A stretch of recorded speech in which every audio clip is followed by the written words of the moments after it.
How do guys, welcome back to Edgar TV. UK Q School and European Q School roundups coming your way today, where we're going to look for all the key talking points. I'm going to point out who you need to be looking out for, everything you need to know in a quick roundup at the end of the day if you can't follow it, or if you have been following it and you just want to see where I think the key stories are in regards to this one. First of all, we're going to take a look at what we've been monitoring throughout the session so far. Which Q School is statistically harder? It continues to be the UK.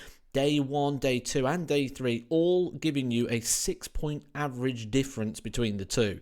Now, if that's one day, then you can maybe write it off. But when it's consistently 6 points, maybe that's telling us that the UK is 6 points harder than what we've got in Europe. It'll be interesting to see how Stage 2 goes now as the levels do increase. We get the top 16 of the Dev Tour, the top 16 of the Challenge Tour, the defending tour card holders, the top players only from the Stage 1. Everyone outside of those qualifying positions now has gone home, and then the winners as well from stage number 1. When we take a look through the UK Q School, we'll find out all those key stories. John O'Shea, former tour card holder, played on the World Championship stage, starts well, as does Justin Hood, beating a winner of a gold event in Reese Colley on the WDF circuit, played at Lakeside. Steve Hine nearly got the better of Bo Greaves. He went ahead, and that would have been a story if Bo Greaves had not got through the opening stage. Tom Sykes, a lot of people fancy him to get through this. He wins 6-4 against Kevin McDime. Brandon Weening coming all the way from the other side of the world and showing why. He's got the game in him. 100 average there in regards to picking that result up. Ricky and Ryan Palmer, brothers. Ryan Palmer, an ex-tour card holder himself, taking each other on in the opening round, that one going the way of the former tour card holder.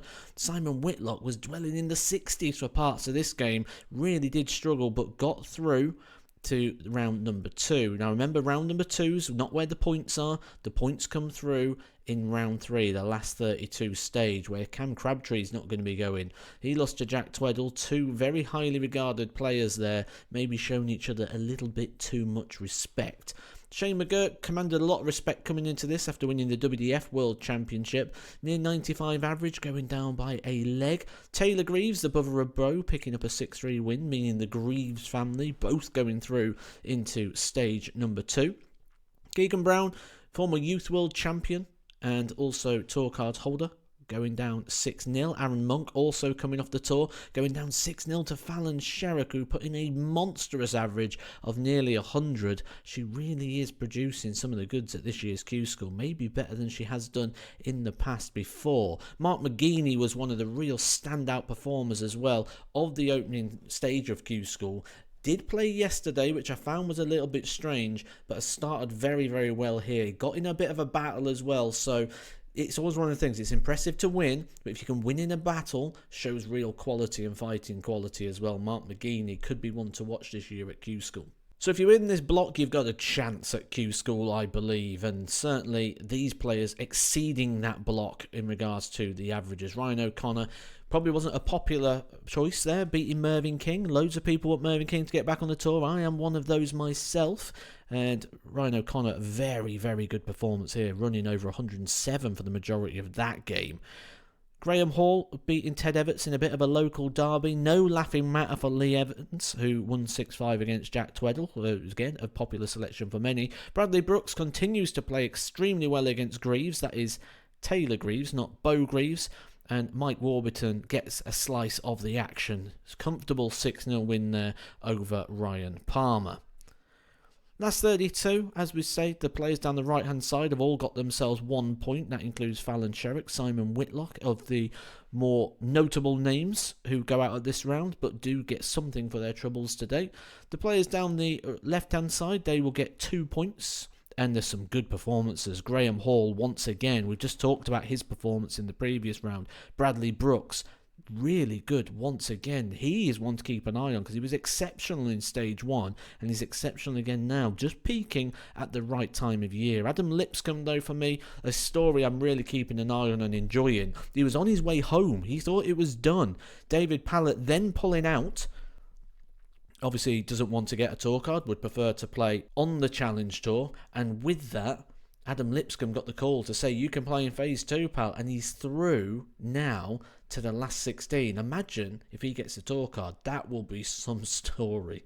So before a dart was thrown today, I had communication with FDI at FDI_index. Amazing stat site. Go check them out, guys. And they suggested that the UK needs 6 points plus 1 leg. That is the current expectation before a dart was thrown. That will change, and I'll keep you updated with what points are going to be needed to get a tour card. But 6 points plus 1 at the moment appears to be the criteria that is needed. So some good starts here for people that have got through to the semi-finals. That is Aidan Kirk, Tom Sykes, a lot of people's prediction, Bradley Brooks, who once again continues the amazing performance. You'll see here a 90, well nearly 91, 100 against Jim McEwen, who is a Super Series champion in his own right, so a tough game there. Adam Lipscomb's not going to give us that big story. He went out in the last 16 phase. Tom Beisel, he's through to the semi-finals at 92 and a 93. Good performances there from him. Not a name I'm familiar with, so if you are familiar with that, do drop a comment in the comment section down below, guys, to give a little bit more information. And I suppose it's at this point as well, I need to tell you that it's very hard to follow this. There's the UK going on, there's Europe going on. I can't follow everyone, so if you've got a favourite here and I haven't mentioned them, you mention them down in the comment section. Tell me the story, tell me what they are. For example, I seen Jimmy Van Ski was nearly on a 9 darter. If someone does that as well, let us know in the comment section. What are you following? What's your story? It's not just about the video, it's about the thread as well that this video creates. So put your favourite bits and your talking points from the day down below. Let's see how this one ends. Well, by all estimation, you'll imagine this one's going to go to Bradley Brooks, who once again averages over 100, 103.77 in a 6-2 victory over Aidan Kirk. He's not going to be taking on Tom Sykes. He goes down in the Battle of the Toms in the Tom Derby to Tom Beisel, who went on to win 6-5 and get himself a PDC Tour card.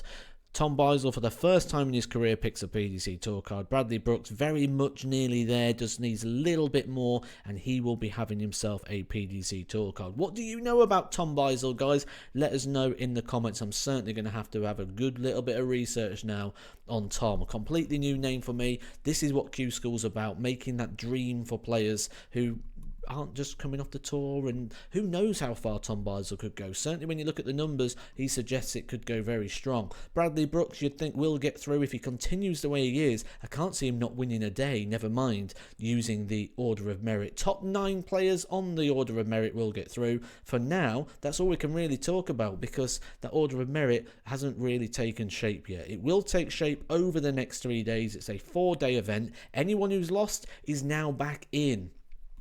I'd like to see a change here, though, because tomorrow there's going to be a bye, because you've got a player out of it. So you only got 127 players if everyone turns up. What I would like to see at this stage is the next person in the Q School Order of Merit gets a call-up. So if you finish one place outside, you get 3 days. Next player gets 2 days. Next player gets 1 day. I think you should always get the full 128. Always top it up. Then you can also look at starting the points a little bit earlier as well. Ensure the full field rather than having buys. I'm surprised that hasn't been brought up yet. Hit the subscribe button, guys. I'll catch you soon for some more Edgar TV.